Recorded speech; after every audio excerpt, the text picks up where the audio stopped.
4, 3, 2, 1.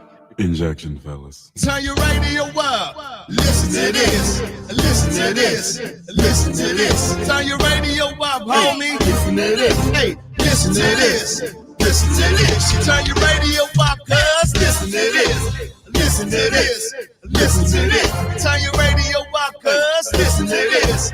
Listen to this. Here we go. Hey, they need crank. They need a dog crank. Listen to this, yo. Listen to this. Come on. Hey, they need crank. They need a dog crank. Here we go. DMV. Go girl worldwide. Hey, turn your radio up. It's the blend. It's the blend. Be money, Nico, Ray, to Vegas, at it again. Turn your radio up. It's the blend. It's the blend. Be money, Nico, Ray, to Vegas, at it again. Turn your radio up. It's the blend. It's the blend.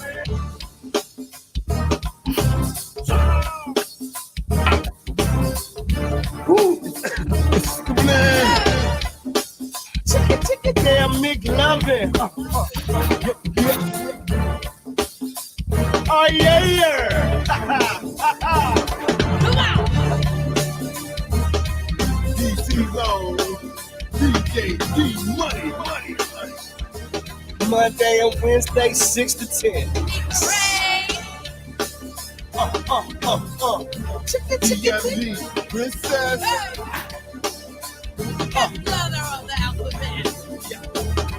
Turn your radio up. It's the blend. It's the blend. Be money, Nico, Ray, Bootsy, Vegas, at it again. Turn your radio up. It's the blend. It's the blend. Be money, Nico, Ray, Bootsy, Vegas, at it again. Turn your radio up.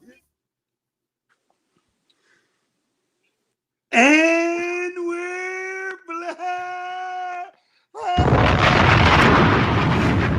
Boy, I tell you, good help, man. If we gonna have a job opening by the third show. Okay. What it is, man. Hey, it's Wednesday night, and the Blend Show is back. Yes, sir. You already know it's me, your man DJ D Money. That be Nico Ray, and that dude down there be Bootsy Vegas. Yeah. Boy, we gonna have to get him a microphone. Oh no. I just Or a ordered headset. one. You sound like you are in Charlottesville. Really? Yes. It's I not got a good thing. We I can't got- do it like this. Okay, no problem. I Yeah. have headphones. Okay. Well, we need something because we can't hear you. Can you hear me? I can hear him. I mean, I can't, and he's faint. But if the people can hear him, can you? Hey, D, what's up, D Evans? Can you hear Bootsy Vegas? Yeah.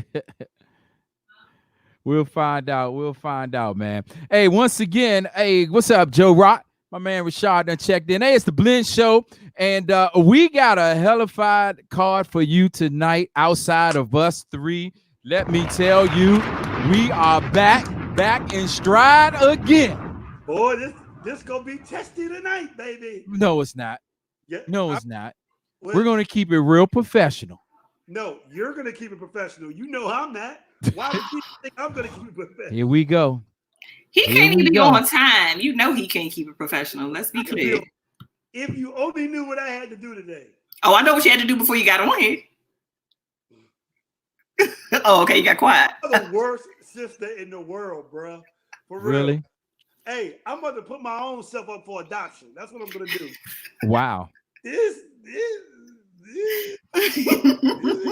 yeah, man.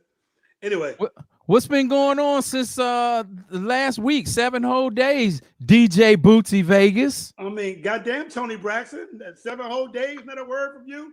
Well, I figure because you do such a average job at DJing, maybe I pick up the turntables. The disrespect is real. Yeah, But it's okay. I have consistently run into an issue that I need help with. Facebook and Instagram just blocks me off. Good. I told you that inside your show. You don't read what I post? I don't post often. Not when I've been drinking. He can't read correct grammar. Not when I've been drinking alcohol. Not when I'm inebriated. Oh, well, then go back and go through your Oh, what? comments, and When I you're explain to you inebriated. what's really going on. Excuse me, D Money. So what should I do, D Money? Because Stop. I see Stop. DJing. Just stop. Okay. Besides that, what should I do? There's nothing you can do. Basically, the Facebook police has stepped their patrol game up on DJing live. So I mean, it's they shutting everything down. If it's a song that's due to the copyright infringements. Right. So there are platforms out there. Unfortunately, it's not Facebook. Now, I know a lot of DJs, not only here in the DMV, that I'm in groups and chats with. They're trying to figure out how can legends like D Nice DJ for 6 hours straight and don't get knocked off. We're thinking he's sponsored, which is why they're letting him go through. Jazzy Jeff can do it for about 3 hours and they might knock him off. So, I mean, you know, you just Joe Blow from your city trying to either get your likes up, just entertain, release, whatever it may be. Facebook and IG is just not having it. So they're working around it. I say don't play your track so long. Don't allow them to scan it. Okay, so you know what's coming, right? Have you seen the notices? No. Okay, so Mark Zuckerberg, you know he's on top of it, okay? First and foremost, he has he's prepared to release the group chat for Messenger to allow you to have at least 50 people now. So now that Zoom and everything. Exactly. You know they did that to Vine when because you know he owns Instagram too. So when Vine came out with them 7-second videos, he came out with the 15-second videos. Oh, y'all remember that? We used to do a lot in 15 seconds. Let's just be clear. Yeah, I remember that. I remember I've done that. a whole lot of my life in 15 seconds. Oh, we know. Literally. It shows. TMI. So, however, so he's doing that, and you know, he went from 15 seconds to a minute to now you got IGTV. You know what I mean? So he's definitely expanding that. That's not the only thing Mark is doing. Mark is now planning to make live streaming paid live streaming for those artists who would like to get paid. So, you know, he's going to take some money off of the top, of course. He's going to be video iTunes. That's what he's about to be. He's about to be the video iTunes. He must know something we don't know. Well, he must know something we refuse to admit. We're going to be inside for quite some time. So he's marketing this thing.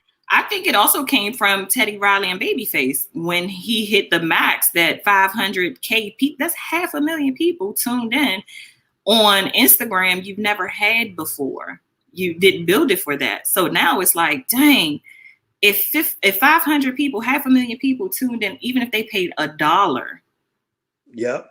You know what I'm saying? You think about it, you paid $1 to watch that stream. Sound like one of our guest theories. The first guest. So yeah. I don't want to blow this. I don't want to blow their plan out. So if you didn't catch it, go to the YouTube page, like it, and you know, maybe you can catch it. I don't know. One thing about Mark Zuckerberg, he always is in front of it though. I give him the respect on that. Like whenever he see a trend, he jumps right. He don't even wait, bro. He jump right in it and find a way to get paid from it. Absolutely. Why didn't we do it? Yeah, but just think, Facebook been going on for over 10 years and he never thought of it until now. You know what I mean?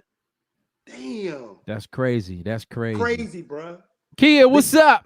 Because I guess it's showing us now that this will be the new norm. And I honestly believe this too, that there will be some nights where people just gonna want to stay inside and look at the live stream of a go-go band or a concert versus getting up. Some nights. But I think that it'll be more demand of live streaming from live shows and go-go. I believe. Right. And again, we did touch on this a little bit with our first guest on the first show.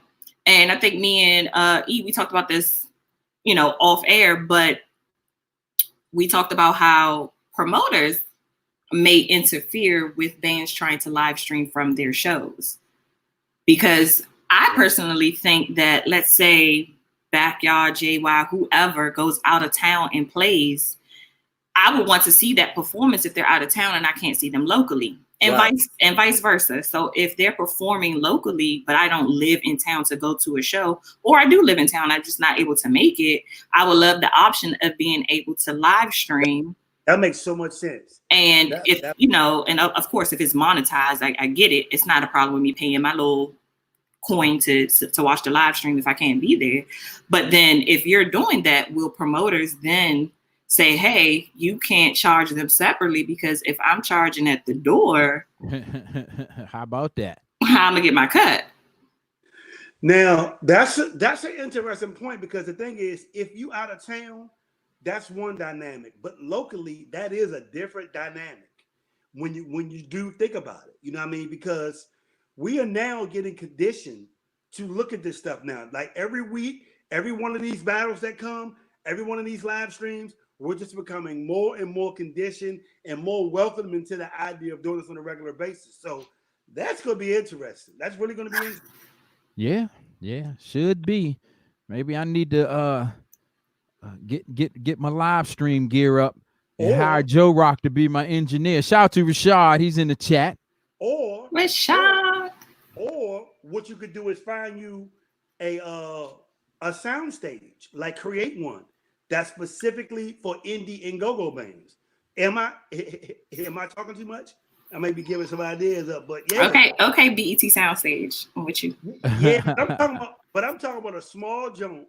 I'm with you. Where you ain't gotta have a whole lot of fancy stuff. You know what I mean? Like, will we allow people like Bam 640? He was in the building to perform. That's very interesting. And yeah, shout out to Bam. I don't know. Wow. Yeah, I'm just curious to see how it shall continue, what the new normal will be. You know what I mean?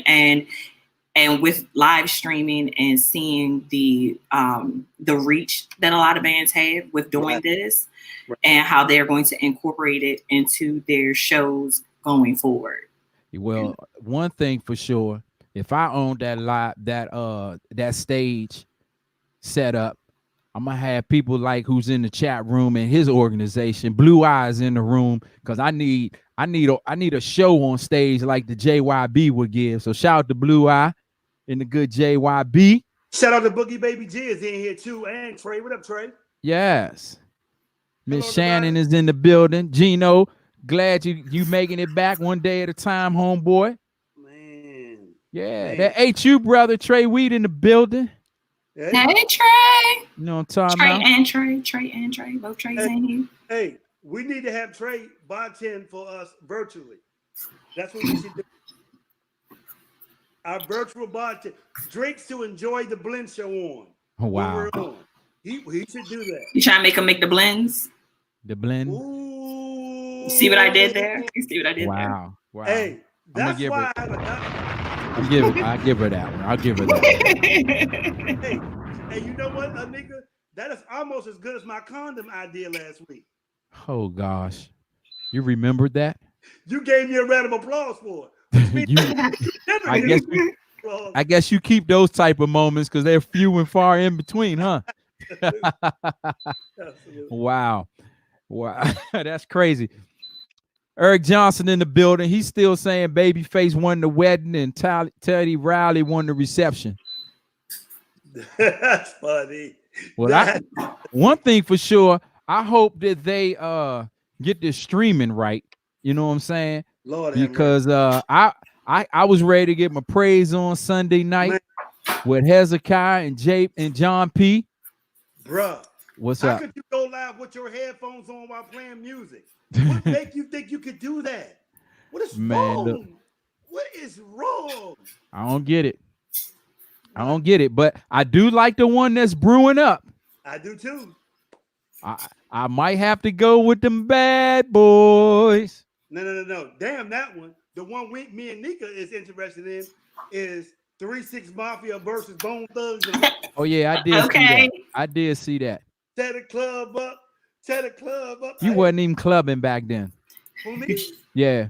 Nico wasn't, but you know I was. Who wasn't? Shit. You definitely. I was about to tell on myself. Hey, New. You was way underage, New. You think that stopped her? Do you know who you speaking with? You must have forgot. Yeah. She got access. Who you like in the 3-6 Mafia? Who y'all like in the 3-6 Mafia one? I mean, I don't know, because I've always been a Crazy Bone fan, like diehard Crazy Bone. But 3-6 Mafia, come on, Slop. Oh my God. Like, oh my God.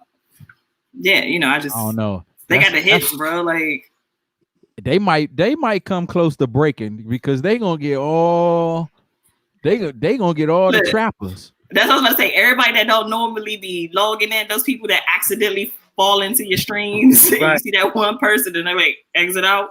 Yeah, you will get everybody that don't normally watch. I know all the people. My man B.O. would be on that one. Absolutely. He will definitely be on that one. He definitely, Bo will. But the thing about these both, battles is... We got to make it clear, both from UCB. Oh, absolutely. That's right. Yes. UCB Bo. Who to use every 3-6 Mafia hook. I mean, everyone. But yeah. What I think these things are good for, they recently have been good for reminding people of what their catalogs are. Because there were still some people, sometimes you can be familiar with somebody's catalog, but you ain't heard it in a long time. What all these battles has done for a lot of people has reminded people what their greatness was and how great music was in the 90s and the 80s as well. Because that's what I got from the Teddy Riley Babyface one. I was like, damn, like, I didn't know Teddy Riley did all that shit. We still don't know. The jury's still out on that one. Nah, bro. I mean, but let's shout out to the royalties at this point because they getting play after they hitting all these songs because the very next day, Tidal had a whole Babyface and Teddy Riley playlist. Also, Babyface got over 500,000 viewers in 3 days. He's over 1 million IG followers. He wasn't even on IG like that. In 3 days, he got 1 million. So that shows you the impact that it has when it's done correct. Too bad he probably won't log back on no time soon though. Because I was following him, but he never really comes on. No, he's doing something for Mother's Day. Yeah, I did see that. I did see now. That. Yeah, so he back now. He on it now. He was like, "Oh, this where the people at? Sign me up." Yeah. So interesting, no. But my prediction: the 3-6 Mafia, Bone Thugs will be the most hip hop viewed one so far. That's gonna do big numbers thus far. Yeah, it will be for some hip hop stuff. That I think people are gonna be surprised what they're gonna do numbers wise. What do you think about the Diddy and Dre? Yeah. I think Dre. I'm going with Diddy because it's just more my style, I guess. But I'm always a Dre fan, and I think we're gonna find out a lot of songs Dre has touched that we probably didn't know. Yeah, Dre only got okay. This is what Dre issue is gonna be. Number one, I mess with both of them. But when you look at the Chronic, that's about it for Dre. You don't really got much of real value. You got a hit here, a hit there. Diddy that we know of. Bro. That's what I'm saying. That we know of. Yeah, Dre. There's no way he's gonna accept a challenge versus P. Diddy off of, and all he has is one album of ammunition. There's no way. Yeah, because Diddy, people forget, he did Jodeci stuff. He did Mary J. Blige 411. Like, he kind of been going, he got some hits. They got to put some rules down, like I said before. Executive producers, no. Yeah. Who you like, Nick? Honestly, I feel like when you're looking at quality versus quantity, I would probably have to give Dre the quality and then give Diddy the quantity. Because even though you have Dre working on, like you said, the Chronic, and he had Eminem's pretty much career, the beginning stages of 50 Cent, like you can name some stuff, like, but when you start naming all the artists that Diddy took money from, you start naming the Locks and, like you said, Mary J. Blige and Total, and you know what I mean? Like the list goes on. Craig Mack, Biggie Smalls. We're gonna be going for a while with Diddy. We're gonna be going a while. Yeah. That's what it is. Hey, look here, man. It's like 22 past the hour. It is the Blend Show. I need you to hit that share button like right now. Tell everybody that we are live on your Facebook and YouTube airways. You know what I'm saying? They are in the chat. Nick Cannon, what's up with you? What's up, Ron, Nick? what's up with you? Hey, look, if you didn't know, now you know. We got 2 heavy hitter special guests tonight. First time ever. We got Nico, the GoGoologist from GogoRadio Live. And we have Kato from TMOTTRadio. Take me out to the go-go. They're not separate. We got them together at the round table. At the Blend Show. What's up? Can you do me a favor? What's that? Can you cue up that Ralph Tresvant song you used to play for me all the time? Really? Just in case. You think it's gonna be so? Look, we're gonna. We have guidelines on what we're gonna talk about. Okay, we are a positive based radio show, Bootsy. I know y'all are. Yeah. Y'all are. That's what y'all do. But I feel like tonight we're really going to get into some go-go, like some real go-go talk. Like, don't do that. Don't do it. I will mute you. Don't forget I can mute you. I love my optimistic sister. I love you so. You're the best, most optimistic. No, I'm joking. First of all, I'm really excited about it because I do think it's going to be some valuable information we will get, you know what I mean, out here for people. But I'm interested, you know what I mean? I'm just interested, you know what I mean? And, you know. We got some pioneers for real. Yeah, that's true. You know what I'm saying? And they have a lot of history. They've been around, you know, so I feel like they have some knowledge, and I'm curious to see, you know, what their foresight is going forward in regards to where we are now. Because who would have predicted we'd have a pandemic? Yeah. We planned for a snowstorm 5 years ago. We planned for a snowstorm. We ain't playing for this. Yeah. And the most interesting thing is a council member from DC came on TV today and said, do not plan for a summer. That was basically what was said today. Like, don't even plan for a summer. Yeah. Tony, what up, Tony? Trey, how y'all doing? So hey, I'm man, Trey Pounds, official, unofficial DJ of the Blend, one of them. Trey Pizzy, what up, baby? You know what I'm saying? Hey, look, we're gonna wait on our guests. We're supposed to kick it off at the bottom of the 8 o'clock hour. So I guess in the meantime, in between times, we're gonna let Boosie, you know, handle his stuff, get him a glass of water or wine, all that good stuff you dig. And we're gonna let Nika Ray, you know, do whatever she does. And in the meantime, in between time, I'm gonna play a couple joints. And then Nika, yes, sir. All right. Wow, did I really say that? Hey, look, it is the Blend Show. You got time to hit that share button. Let them know we got GogoRadio and TMOTTRadio inside the Blend tonight. The CEOs is live. It is the Blend Show broadcasting live from the DMV. We call it the DMV. It stands for DC, Maryland, and Virginia. Let's go, man.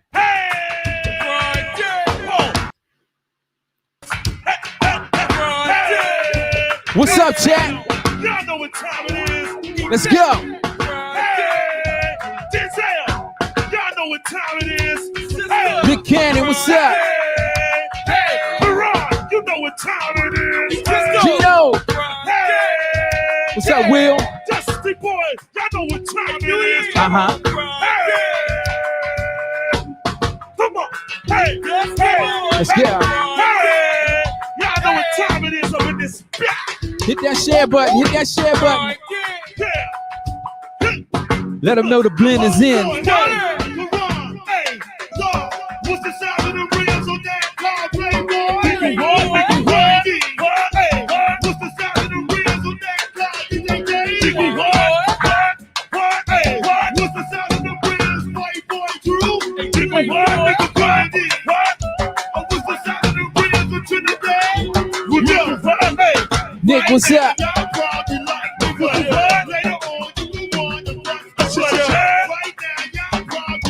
Amanda, what's going on, Amanda? Yes. Right now, y'all probably like, but later on, you gon' go out the bus. Right now, y'all probably, we got the Southside crew. We got my main baby run. Oh yeah. Hey, we got my main baby. Oh yeah. Hey, we got the Trinidad crew. Oh yeah. Hey, we got the Trinidad honey. Oh yeah. Hey, happy birthday. Oh yeah. Hey, we got my main baby. Oh yeah. Hey, we got my main baby. Oh yeah. We all grinding. Hey, grinding. What happened to that boy? What happened to that boy? Yeah. What happened to that boy? We mess up, we put up. Montu, what's that up? boy. What happened to that My man boy? DJ Tay. What happened to that boy? What happened to that boy? We mess up, we put up to that boy. What happened to that boy? What happened to that boy? What happened to that boy? We mess up, we put up to that boy. Hey, to that boy. Yo, you know what I keep in my mind. Come on, grind. Hey, yo, you know what I like you shining. Come on, grind. Whoa, yo, you know what I keep in the mind. Come on, grind. Hey, yo, you let the beat right, yo. You let the beat right.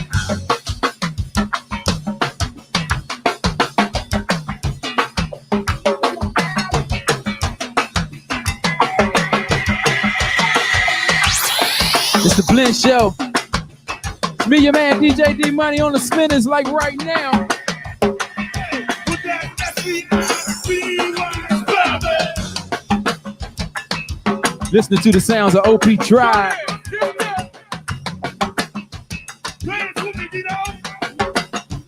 Get your questions ready.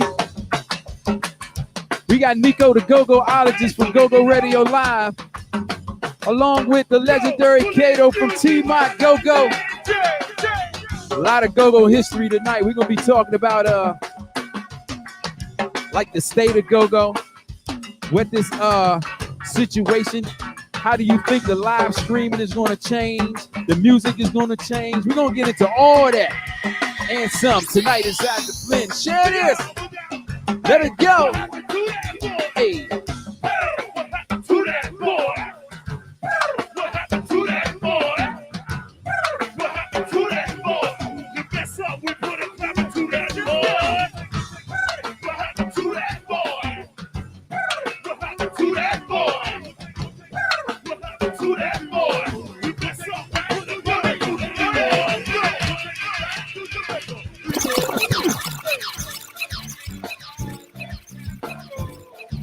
I want you to feel my soul.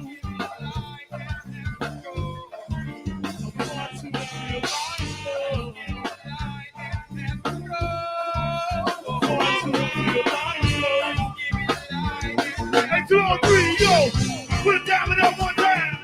If you would have put the times up one time. Don't be scared to grind to the baseline. Ladies, if you with us, just grab them from behind. Don't stop the rock. Don't stop the roll. If you would have put the times up one time. Don't be scared to grind to the baseline.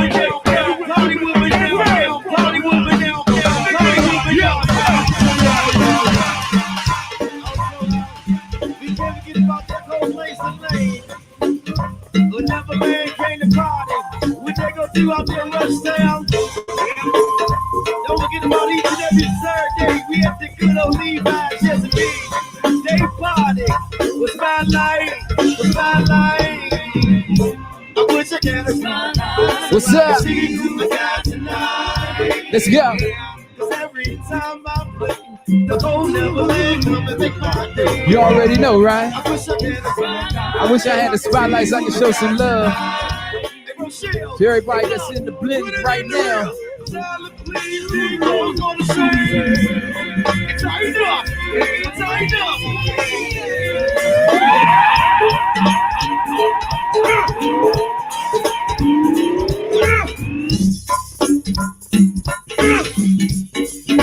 All right. Each and every Wednesday night. I see you out there. Each and every Wednesday night, I see you 8 to 10. Hit the share and blend on in. I wish I could so I can see who I got tonight. Cause every time I blend, the whole stage don't try to come on in. I wish I could so I can see who I got tonight. The land over, oh, the whole south side. Salad, please, G-Bo's on the scene. Let's work. When it's the D, but to the E, B, O, D-Bo. Somebody let prime time know D Money got him inside the blend. Somebody let RB know we got him inside the blend tonight. I let the whole podcast show me love. I said, hey, look, you kill. Hey, look, you kill, yo. I said, hey, y'all got the right one. Right. I got the wrong. Hey, the whole chestnut, that's the all night long. What's up, Mom? What's up? And my one-way crew. Yo, I said, you go outside. You take a stand. I'm looking around. Where's the cameraman? Let's take a picture. Take a picture. I'm trying to get it with y'all. I say, you go to the back. You come to the front. My man getting back, yeah, you know he's smoking us. He get high. You get high. We're on his own supply. On his own supply. Hey, yo, I said you look to the left, you look to the right. Come on. Well, shorty right there, got there, you looking tight. You fat the down. You fat the down. Well, hey, boom, it up. Battle to the ball. Let's get it. Let's go.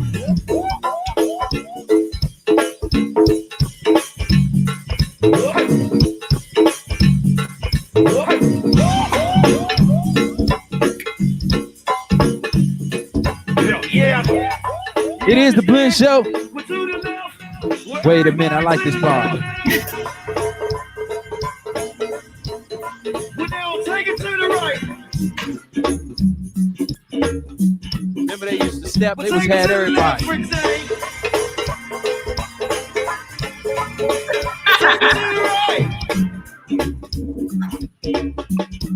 Shout out to RB, man.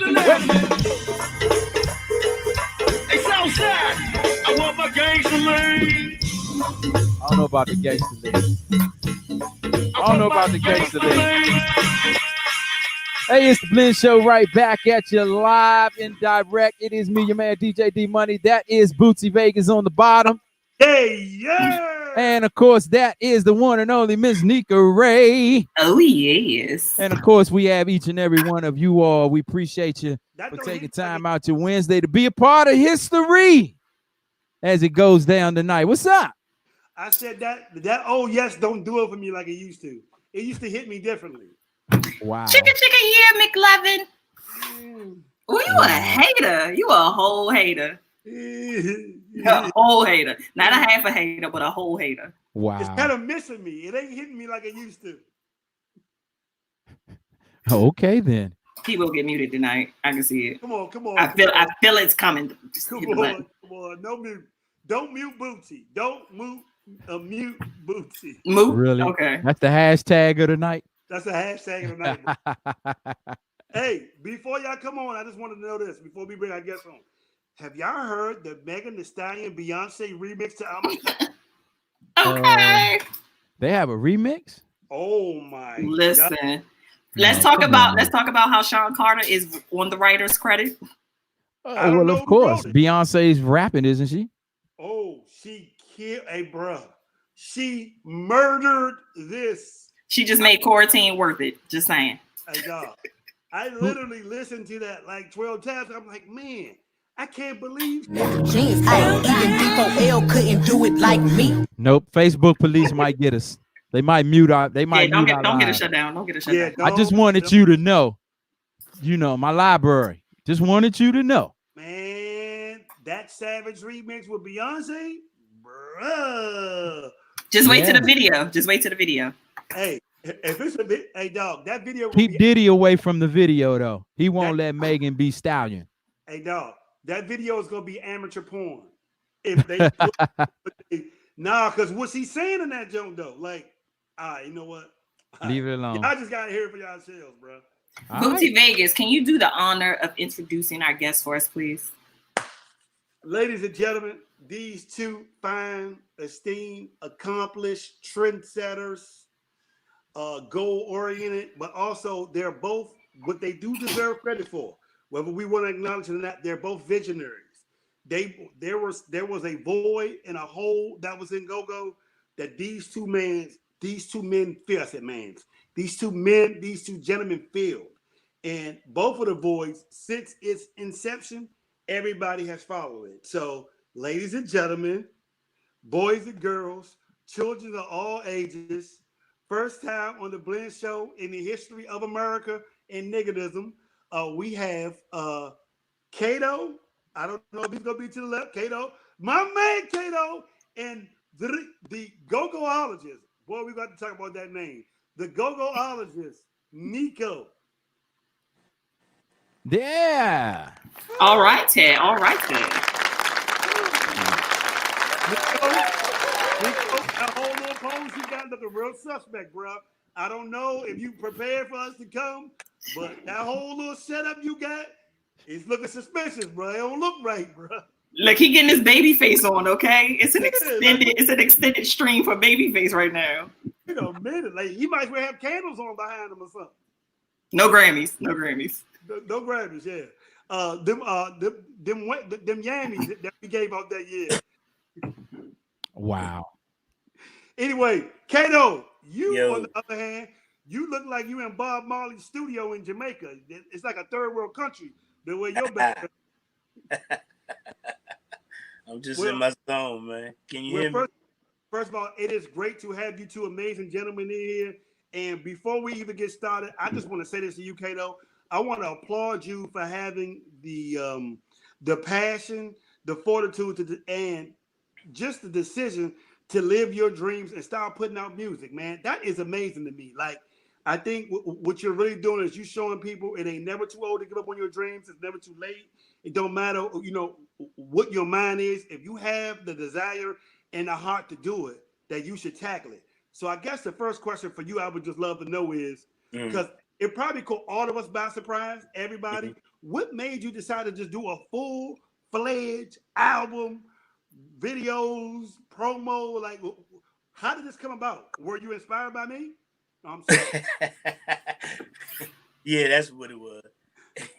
No, on a real, only thing I'm doing is picking up where I left off at. Keep in mind, folks know me from, some folks know me and think things started with TMOTTRadio, right? But keep in mind, I've been a musician since the age of 11 and 12. Wow. Okay.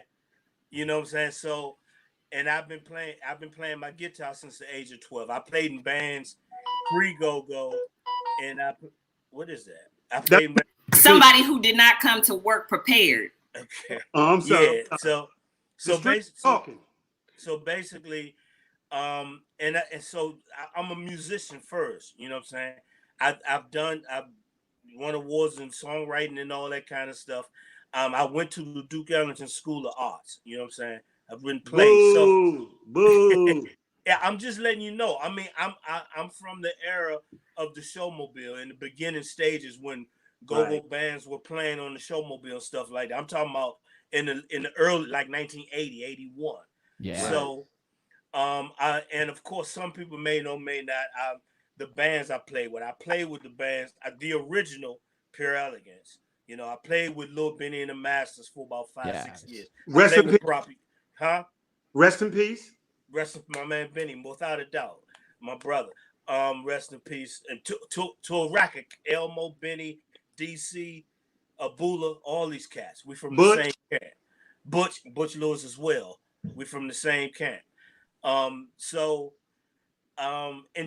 his was so when I started TMOTTRadio in 19. I'm gonna make this quick because I don't want to be a babbler.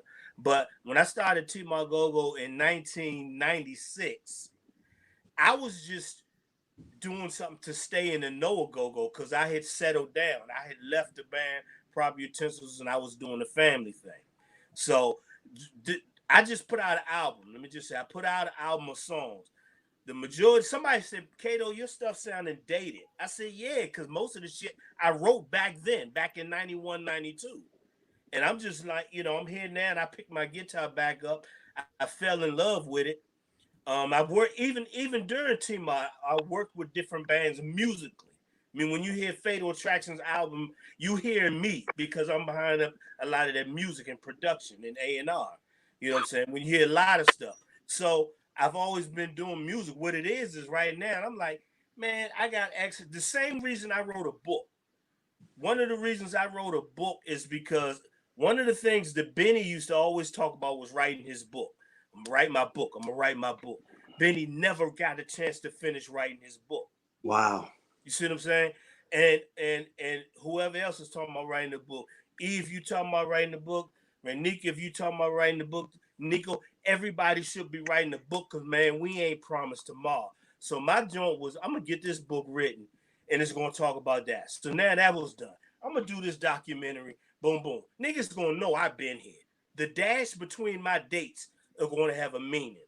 So I'm finished that. I'm finished it. I'm always keeping going something. I don't like doing what everybody else is doing. Everybody has a radio show.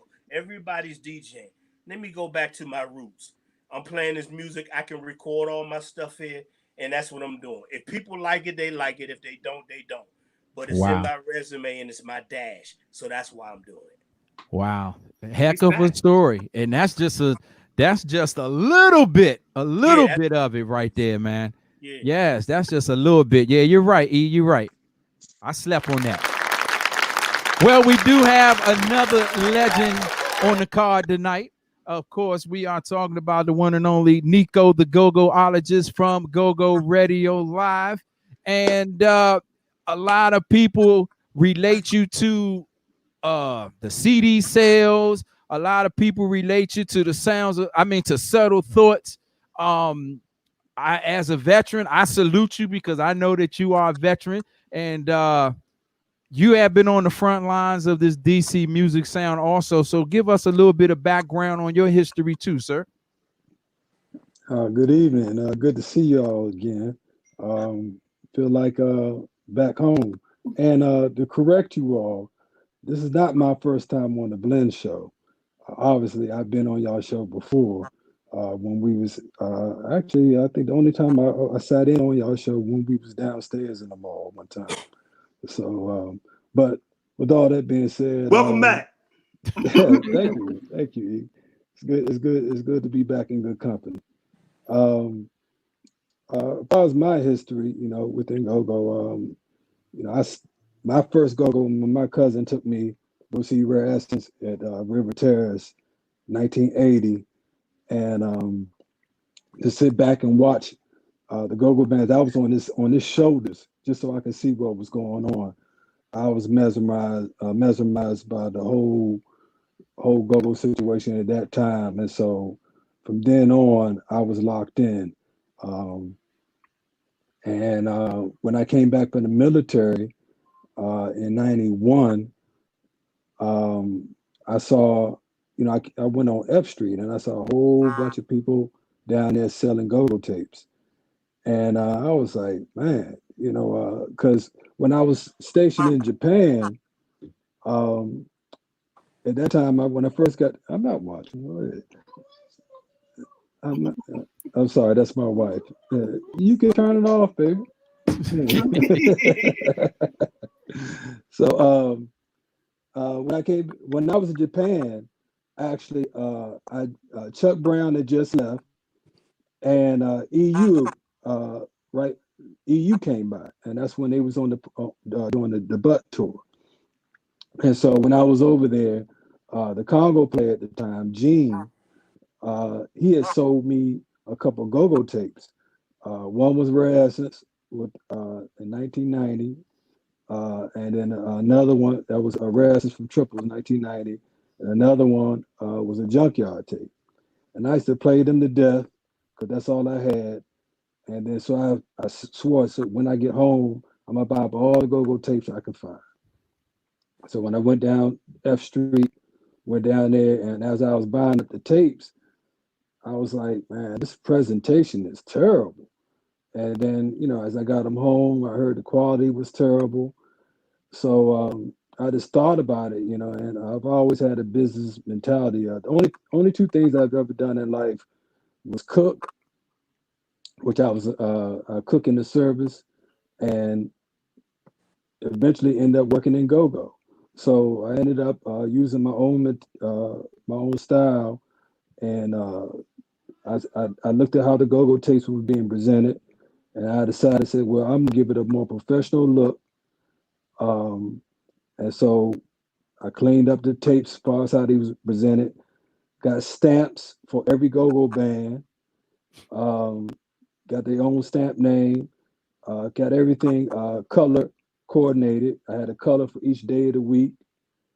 And I also, even before that, I made sure that I put the song titles of each, of each tape on the back of each tape. Oh. And so, and I do feel like, and I would put it out there, like I was the first one to start doing all of that. Nobody was doing that before I was doing it. And so it's because I just felt like that's how, if I was a customer, that's how I would want it. Right. And so, and prior to that, I hate to gloss over this, but E remembers me because when I first started, or when I really, really first started doing tapes, and before I even started, doing the stamps and all of that, E used to go see his bandmate Taco upstairs from me. Yep, in the And apartment. and he used to come downstairs, and we used to play groovers and backyard tapes and all of that. And he used to sit on my living room floor, and we used to just talk about music for hours at a time. Do you actually Uh-huh. remember the band that I used to always want to listen to? Always, I believe you was a Groovers fan back then, weren't you? Nah, it was Hot Cold Sweat with Brian talking. Oh yeah. That's all I wanted. Yeah. Give me them joints with That's right. Brian talking. Yep, and Blue Kicking. And Blue Kicker, yeah, that's what I wanted. Yeah, and Hammer Smacking. Yeah, I remember. Yeah, so but and it was crazy because during that time when I first started selling tapes, I was selling them in my old neighborhood, right behind Benning. I mean not Benning, on off Benning Road, right behind Spin Guard, 21st and H. And it used to get hot around there. And when I don't mean by the heat either, I'm talking about the police because they used to always think I was selling drugs. Right.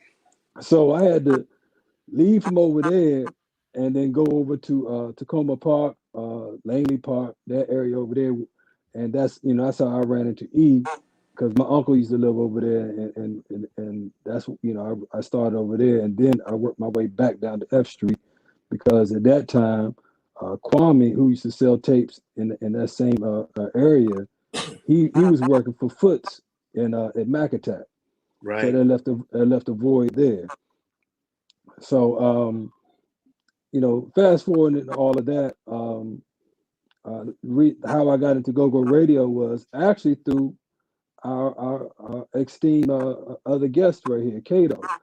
When I was working with Subtle Thoughts, we did a event for Gene Pratt, who had a double stroke.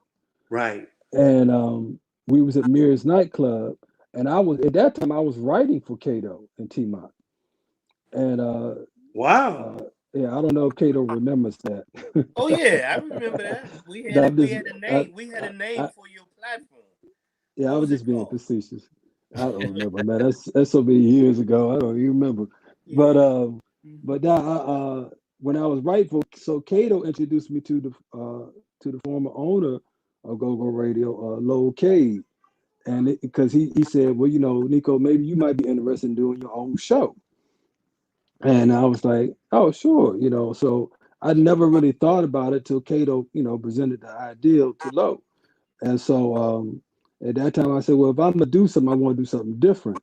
So my idea was to go to the shows and actually do interviews live at the shows, and then I would bring them home, edit them up, and then we would upload them like that. So over time, I did that for about a year. But over time, I was working with I came from doing radio because Jahar, who I was working with prior to Subtle Thought, Jahar and Jahar, he was one of the managers. I know y'all know him from my Pizzaholics, him and Mo. Jahar took me up to KYS where I had met Craig Black, and so I got the whole nickname and everything from them two. Because when I went up there, they was doing the old school go-go show, which Craig Black was the host of. And so while Jahar was doing his business with him, there was a lot of phone calls coming in, and people was asking Craig a lot of questions about go-go. And so Craig didn't necessarily know all those questions, but I was answering them in the background. So he was like, "Man, you must be the go-goologist," So he eventually asked me, did I want to work with him at the show? So I ended up being an intern, turned from intern to being the producer of his show, and then from producer of the show, I ended up being an on-air host with Rudy. He was known Go-Go Rudy, but now he's going by the name of Flavor. Mm-hmm. So I wanted to take those concepts that I had learned from KYS, and when Lo offered me the opportunity to be a partner with the station, I said, well, yeah, look, the idea I have is to actually give Go-Go a live platform, like how we had at KYS, because Go-Go's never had its own platform to voice their own opinions, because it's always been manipulated by the press. So so he thought it was a great idea, and I ended up signing a contract with him on Martin Luther King's birthday, 2010, and coming up May 5th, coming up, it will be our 10-year anniversary of GogoRadio being live. Wow. Okay. Congratulations on that right there. I think that deserves a bomb. Wow. So definitely our two guests tonight have a lot of history, a lot of the foundation. I think Nika and Bootsy is right here on what all these other platforms, including the Blend Show, stands on. So I guess I'll take this time to thank each and both of you guys for the sacrifices that you all made to allow us to do what we do. Nika, you jumping in? Oh, absolutely. I was just making sure, everybody got a chance to speak. I want to just jump right into it and just get your perspective on where you think Go-Go is now and where it's going in the future. I feel like a lot of times, especially within the past few years, the phrase Go-Go is dead comes up like so more often than none. So I just want to know from you guys, what do you feel about that statement? And do you feel it's dead, or what the state of Go-Go is? Kato, you want to go ahead? Age before beauty. I think when people are saying that, they're scared, not of what's currently happening, but what may be in the future, the next 10 to 20 years. So usually, so I try not to say it's me myself. It's not dead. It's definitely not dead. I try not to say it, but I do believe a lot of people who say that are basing it on their experience growing up in go-go. And as far as I believe, I keep going back to the youth. I think when people say that, they're basing it on trying to look through the eyes of the youth of today. So they're kind of scared that it's dead or it's dying. And not in a way of just being dead, but just in the way of going the way that blues went, and the way that jazz went, and the way that funk went. It never died, but it just became something back there that maybe somebody like Bruno Mars can bring it. You know what I'm saying? So I think that's what it is. It's just the fear of everything else is leaving us. Everybody's leaving. Prince left. Michael Jackson left. Chuck Brown left. Everything is gone. So that's what people keep saying. It's not like it used to be. It's, that's my belief why they say it. Wow. That's so true. along the lines of what Kato was saying, and the span on that point, when they say go, I mean, in my eyes, when they say go is dead, it's because they don't see nothing coming from. We don't have that pipeline like it used to be. With go, it used to be, there was a passing of the torch. And so if we look in go right now, our youngins are in their late 20s, early 30s. There's no teenagers or no youngins. Like when we came up, we was, the youngest was 8, 9, 10, 11, 12, 13 years old, playing in go-go. Not watching go-go or being a fan of go-go, playing in go-go. And so now you don't have none of that. So when you don't have a pipeline, you kind of feel like, well, hey, what's coming, what's coming after these youngers play, and I think a lot of that is due to the fact that the younger generation don't see the shiny new toy in go-go. And what I mean by that is when you got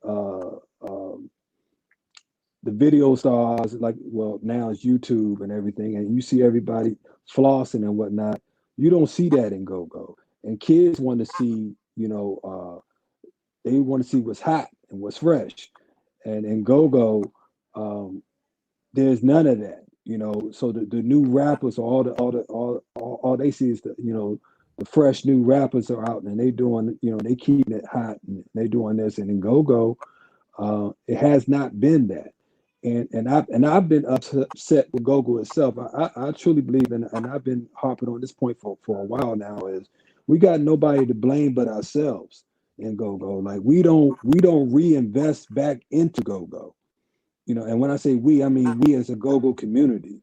We have to make sure that our youth are looking forward to something, like our kids should be eating off go-go.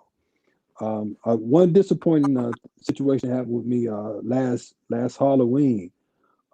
We went out as GogoRadio, went to out. I forgot the little area they calling it right now, but it's the old St. E's area, and we was out there and we was handing out candy to the kids for Halloween, and Georgetown basketball players came out there. Flavor, he was DJing and whatnot, and it was a bunch of different entities, and everybody was handing out candy. So I had shooters and some people from the bounce beat community out there with me to hand out candy to the kids. So I said, well, look, before we give any child candy, I want you to ask them who's their favorite go-go band.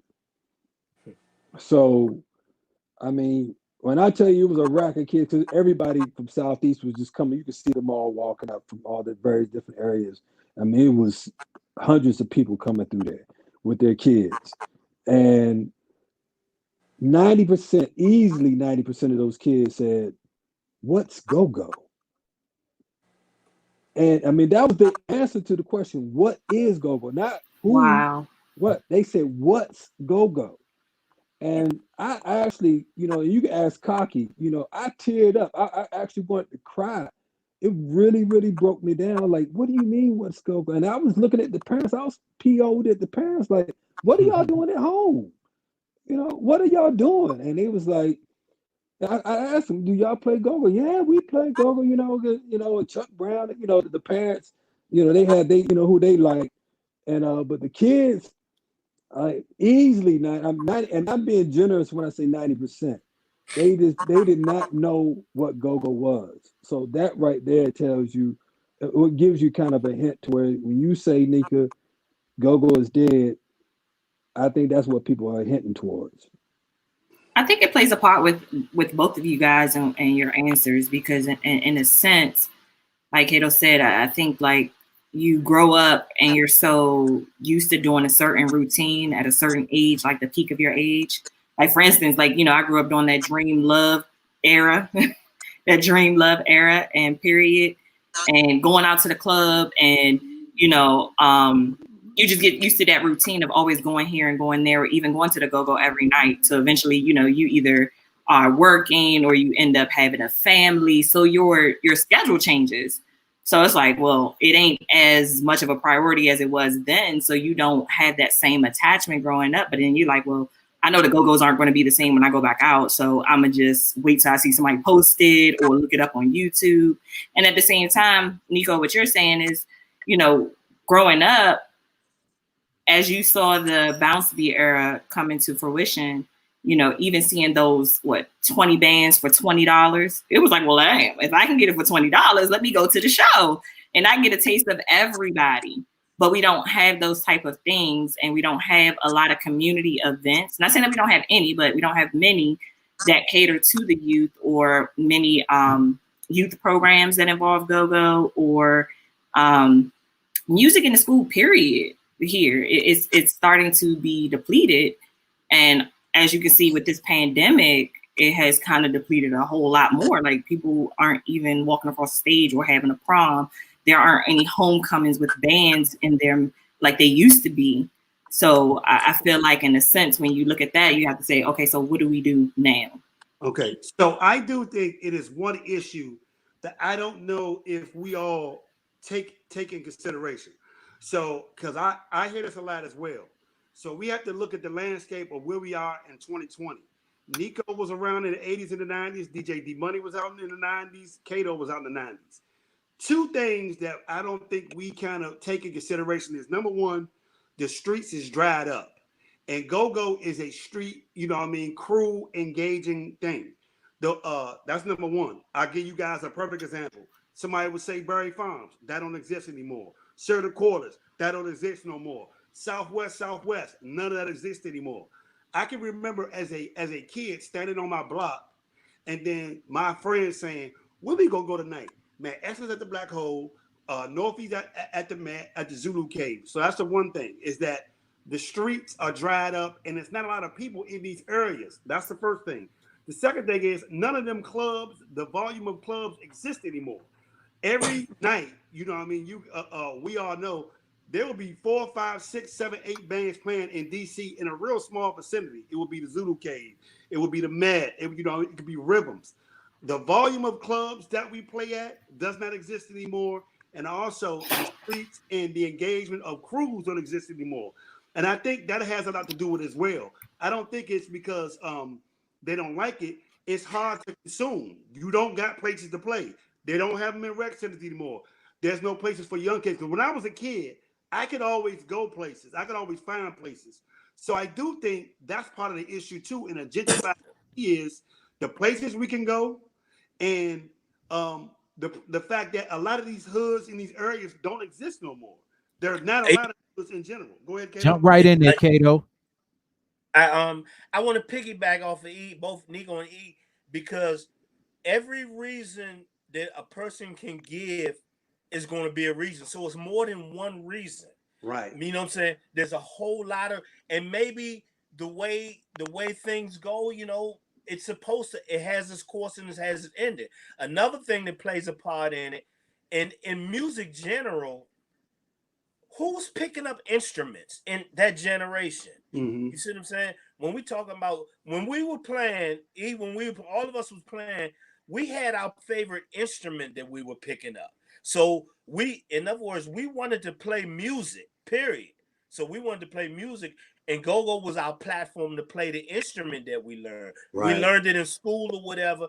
But in music, matter of fact, who's talking about forming bands? Bands don't really exist anymore in regular music. I'm not gonna say they not exist anymore, but bands have become the minority of thing. Artists now can grab Pro Tools or whatever and create whatever they want.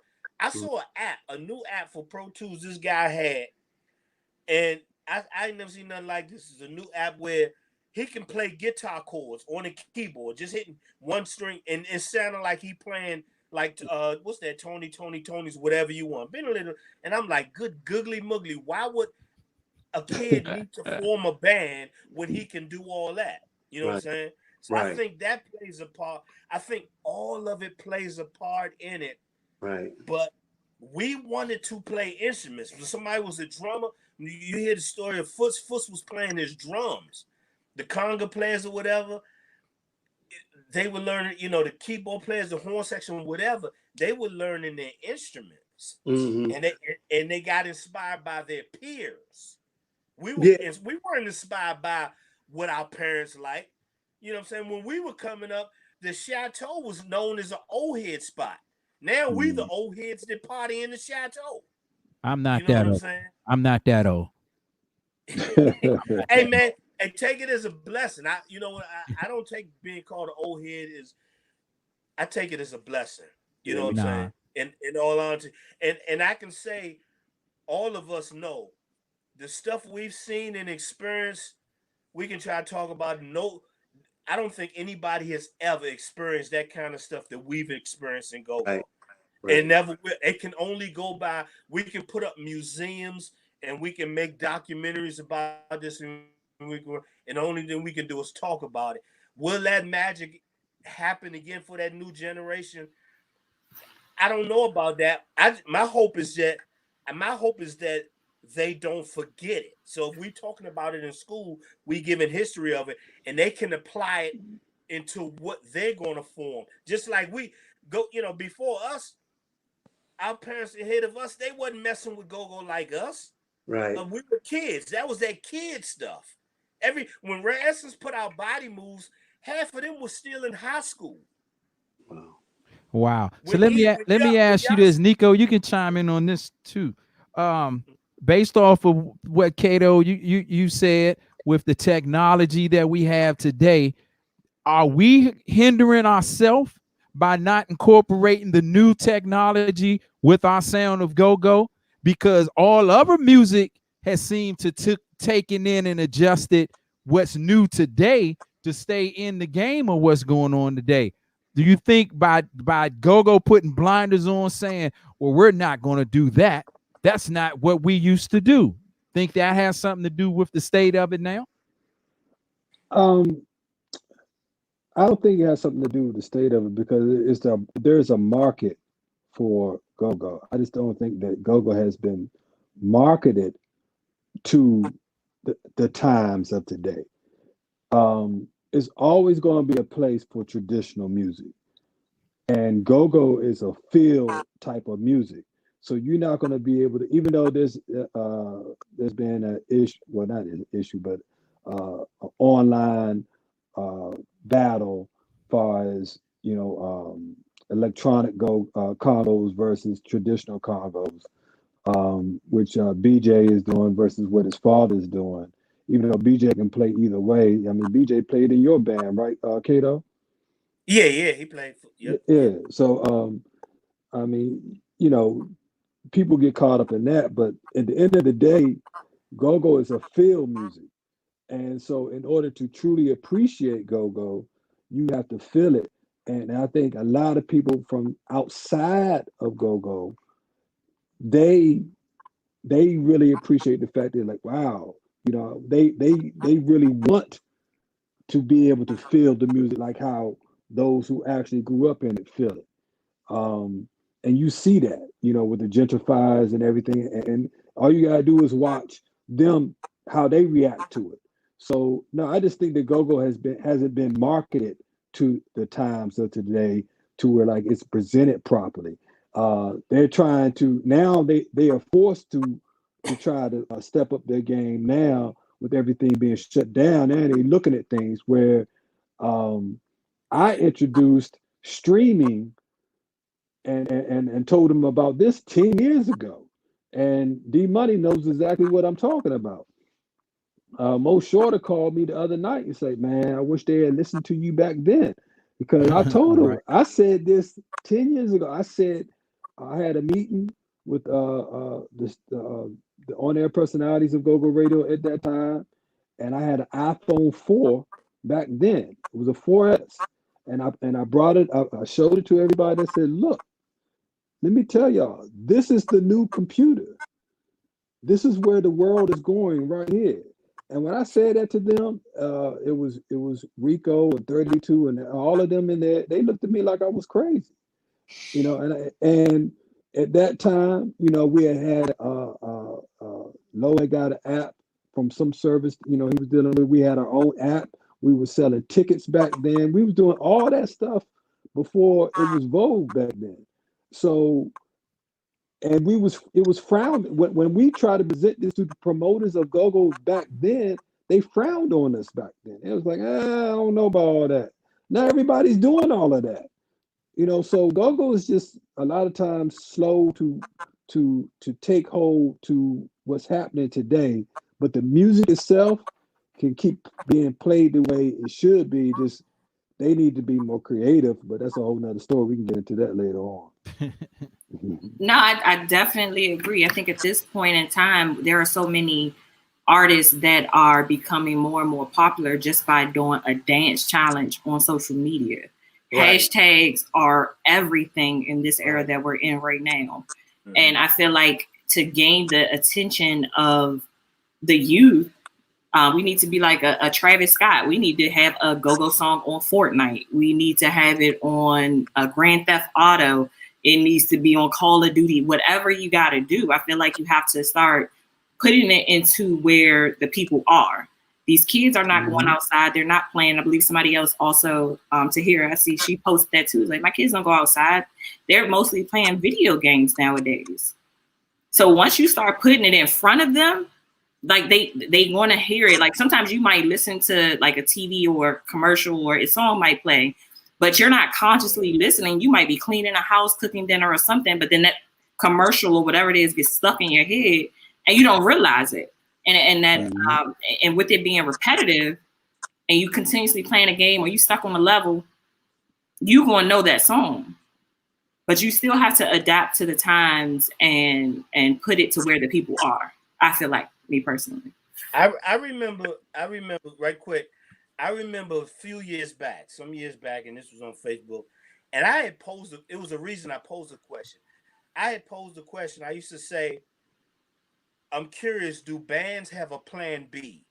What if something were to happen and go-go's were to all close? Is there a plan B? And of course, nobody could ever imagine what's happening now to be happening. But my whole point was asking about the plan B was trying to figure out if bands were putting product together. Right. And that's when I finally came to and I think we talked about that before, Nico, when we were sitting on that panel at the library, is that one thing about go-go is that the larger percent of go-go is about the experience and not about the music. Go-go is about the party. You see what I'm saying? And it always have been about the party. Music would get out sometime, you know, and sometime they get lucky on it. But when everybody focused their attention on the party. How can I get people to come up and see up in this club? You know what I'm saying? I think that's where covers came in because, in my opinion, from my point of view, seemed like everybody played covers because everybody was playing covers. Right. You know what I'm saying? And it's easy to get somebody to like what you're playing if you're playing a cover because they already like the song. Right. So everything was always being focused on the show. A lot of times, like, okay, we ain't got time to put music out and all that kind of stuff. We'll put that out. It was always funny to me that bands like Listen. I'm not trying to knock Listen, beautiful band, but it was always funny. Even Subtle did this. When bands were hot, for some reason they were busy doing shows, and when they started to decline, that's when they decided to put out product. When they should have been putting out product while they were hot. Now we decline. Let's put this album out. See if it can keep us hot, whatever. I'm not knocking because that's just the way it is, but the focus has always been on the event. Everybody worried now, and should we stream and all that because of the event? How can we get people to come to our shows? If people saying Gogo is dead, they're not talking about the music. Are they talking about the event that's dead? Right. The shows. You know what I'm saying? I think that plays a real heavy part in it. And now everybody's forced to have a plan B. If you don't have a plan B, you might be short currently. We don't know how long it's going to be. What? They say big concerts won't take place to what? The fall of 2021 or something like that, maybe? Yeah. That's a big Yeah, that's a big deal. So yeah, it is. Trying to figure out okay, what we gonna do now? Everybody should be putting out. To me, I would like to see folks just putting out product. Even if you do live streams, I seen so many bands do live stream. I think Backyard's done 3 so far. Out of all the 3, the one I love the most about their 3 was the first one they did, and the reason being is because they did it differently. Y'all seen Erykah Badu's stream? Red. Yeah. She's in her bedroom. You know what I'm saying? When Backyard did their first live jump, they were like in a recording. I mean, in a rehearsal type of setting. Yeah. And the camera was able to, in other words, they got intimate. You know what I'm saying? The other ones they put on like they on a stage. Well, we've seen that 1,000 times. We can pull up YouTube clips and see them on stage. But when you can be up close to them and you can be over EB and White Mike and them over the keyboards, watching their fingers hitting the keys and all that kind of stuff, it makes it more intimate and it's different. This is a unique situation. So those streams should be unique. You know what I'm saying? And that kind of thing. So I'm just hoping that the bands will focus on what we got to do now, how to make that experience come home and to be different from what the experience was when we were there. On that note, because that kind of piggybacks on another one of the topics we wanted to discuss with you two OG legends. Let's take one for the cause, put some music in the air, and when we come back, Nico, Kato, we want your opinion on what can be done with the technology, with the 2020 way of thinking. What can be incorporated to get another breath of fresh air into our sound, our official sound of DC Go-Go. You know what I'm saying? All right, that's what it is, man. We'll be back. It's the Blend Show. We got Nico, the Go-Goologist from GogoRadio Live, Kato from T-Mont, Bootsy Vegas, Nico Ray, and me, your man DJ D Money. We'll be back in 2 and 2. That's a new day's fall. Come on. That's a what do they know? Appreciate you in the chat. Janae, what's up? Marcus Henry, what's up, neighbor? We see your comments. We see all of that. We want to get as much out of these two dudes as possible.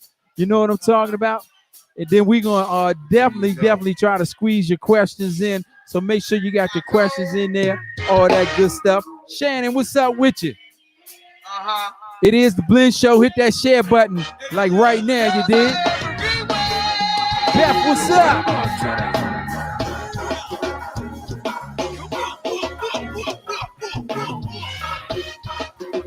Michael King, what's up, man? I see you, Angela. All my Delaware crew, Jamaica, Trey, Leslie. That's my mom, my wife, all the fam out there. Yes, sir. Carlos, what's up?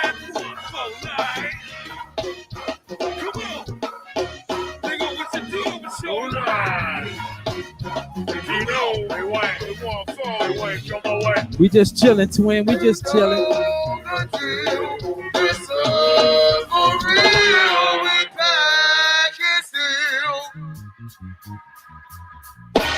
You know the deal. This love's for real. We back is still. Oh, you know the deal. This love's for real. We back is still.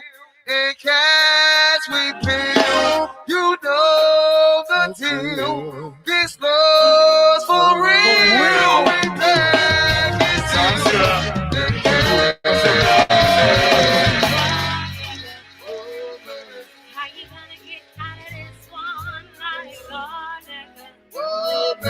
It's the Blend Show each and every Wednesday, 8 to 10. Only 2 hours to blend in. Make sure you hit that share button. We appreciate that. We appreciate that. How you gonna get out of this one like no nigga? This is how I'm going tonight.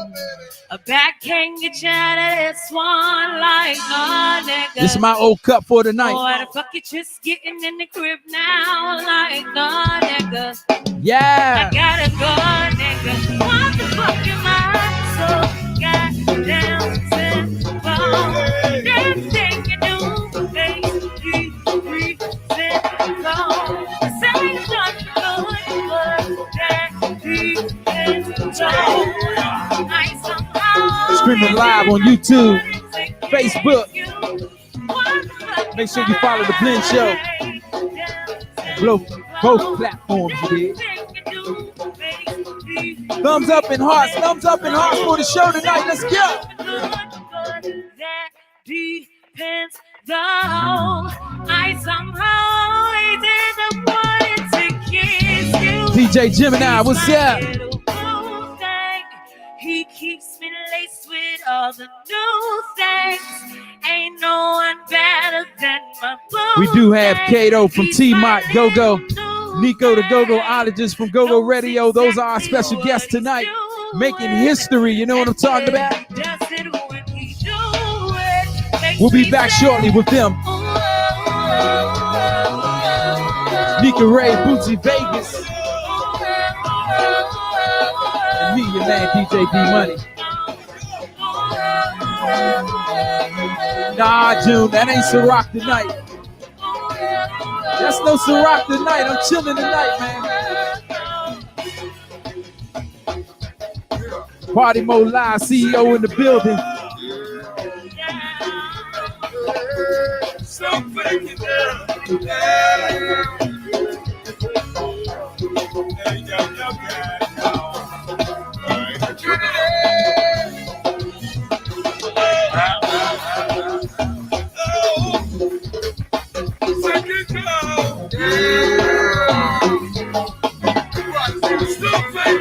Let's go.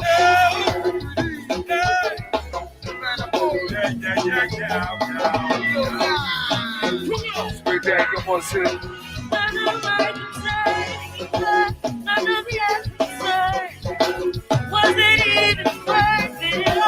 Was it even worth it? Are we gonna work anymore? Is it gonna work? Am I even hurt anymore? Am I even hurt? It's none of your concern anymore. None of your concern. Is it even worth it? Is it even worth? Are we gonna work anymore? Are we gonna work? Are we?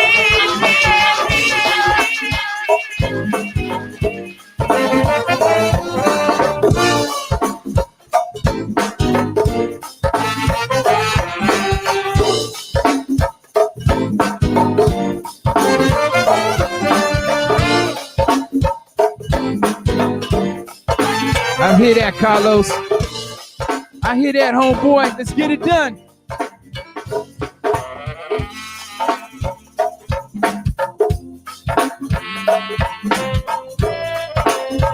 Once again, you are in tune to the Blend Show right here. GogoRadio Live, CEO Nico, TMOTTRadio, Kato. We got the CEOs in the building.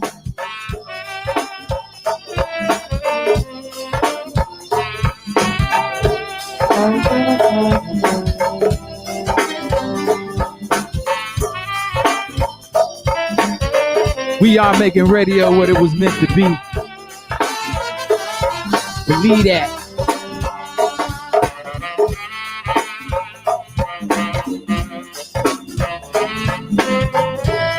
We was talking about live instrumentation. I feel like I wanted to put a little bit in the mix, you know?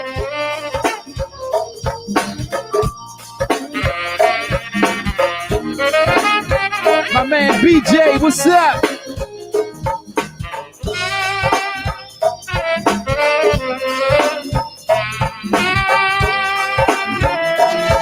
Gino, that's instruments, Gino. You know about that.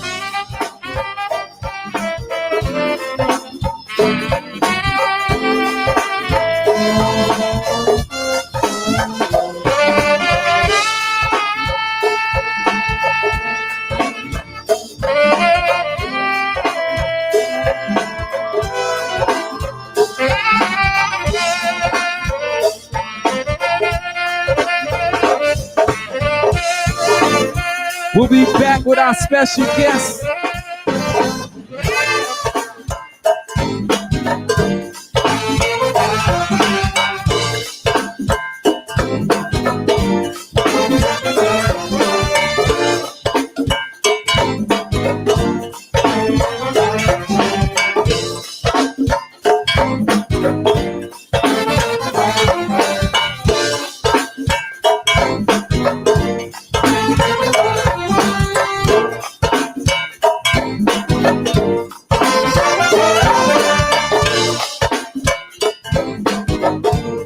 What's up, Miss Smith? Good to see you.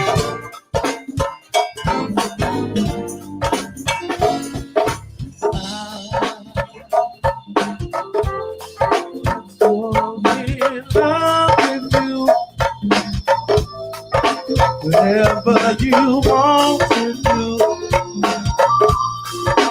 all right with me. 'Cause you make me feel so brand new.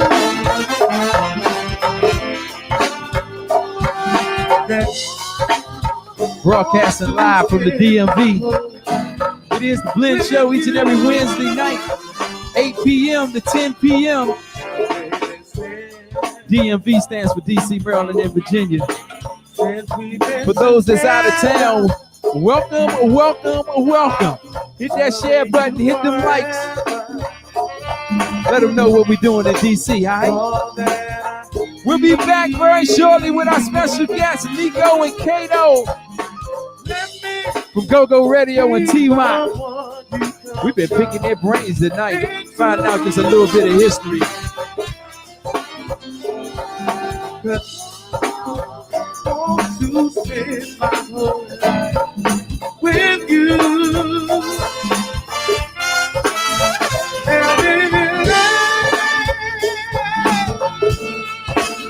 Let's stay together. I hear that, Will. I hear that, Will. Loving you forever.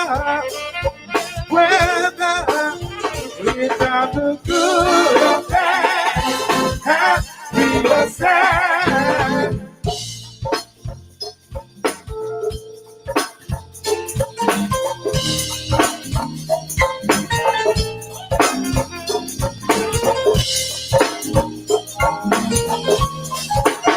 Without the good or bad, happy or sad. Why do people break up? Turn around and think up. I just can't see. 'Cause you never do that to me. Does that do that to me, Trinidad, honey? 'Cause being with you is all I see. Start to feel a little something, little cowbell, Leroy. Hey, and why?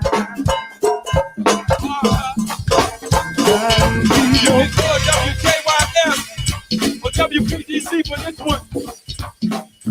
Y'all made this one a hit right here. Y'all made this one a hit right here. Come Well, on, Sice 'em. That was a Sice move right there. That was your We pop. back.